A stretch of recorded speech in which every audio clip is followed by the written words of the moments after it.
Датум, датум, датум. Може би омилениот збор на власта предводена од СДСМ и ДУИ.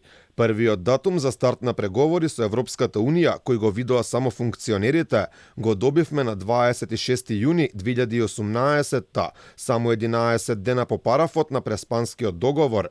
Непостоечкиот голем успех, тогаш со селфи од авион го прославија Заев, Османи, Андјушев и Димитров. Во авион што туку примив одлична вест. Република Македонија доби датум за старт на преговори за членство во ЕУ. Еуфоријата за нешто непостоечко траеше подолго време кај власта, од авион се префрли и во собрание, тогаш барем во главата на поранешниот премиер започна и скрининг процесот. Скрининг процес почнува на 17 јули овде во Македонија. Тоа е доказ дека Македонија доби датум за преговори. Доказ е дека Европскиот совет никогаш повеќе нема да се навраќа на Македонија да утврдува датум за преговори. За датумот кој го немаше, Заев дури им порача на политичките ривали дека можеле да пукнат, што не го постигнале овој голем успех. Датум за преговори имаме за 12 месеци.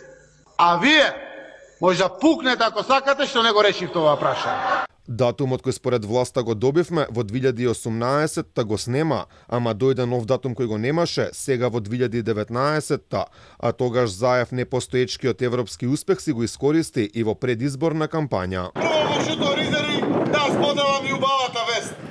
Пред неколку часа се вратив од Берлин. Нашата заедничка земја конечно отвара поглавја. Почнува да преговара. 2020 ги копираше предходните 2 години, па Македонија повторно ги стартуваше преговорите. На 25 март 2020 Заев ни порача дека првата меѓувладина конференција ќе се одржи најбрзо што може. Северна Македонија почнува преговори за членство во Европската Унија.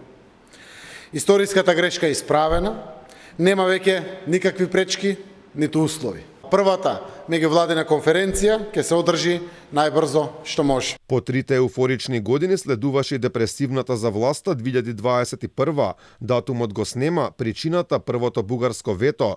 Тука испласна оптимизмот кај Заев. Станува збор за неодговорна и тешка геостратешка грешка. Покрај повеќето датуми, Македонија повеќе пати го стартуваше и скрининг процесот, иако Заев тврдеше дека започнал во 2018-та, Маричич после тврдеше дека почнал во 2022. Значи, сето тоа што сме го поминале се зема предвид, овие 6 недели од септември натаму ќе бидат само ажурирање на тоа што е ново донесено од 2019 до денес. Еврооптимист без никаква причина беше и наследникот на Заев Димитар Ковачевски, иако Македонија се уште не ги има ни отворено преговорите, тој е уверен дека до 2030 ќе сме станале членка на ЕУ. Колку и да звучи амбициозно, јас и сите ние во владата веруваме дека Република Северна Македонија во моментов има политички капацитети кои што можат да придонесат по успешно завршениот скрининг процес во ноември, со динамично темпо да влеземе во преговарачкиот процес и до 2030 година да станеме земја членка на Европската Унија. Македонија промени име, властодржците прифатија се што Бугарија побара, а за возврат Македонија од ЕУ доби прва меѓувладина конференција за сликање, но не и реален старт на преговорите со Европската Унија, иако од Илинденска се обидуваат да продадат друга приказна.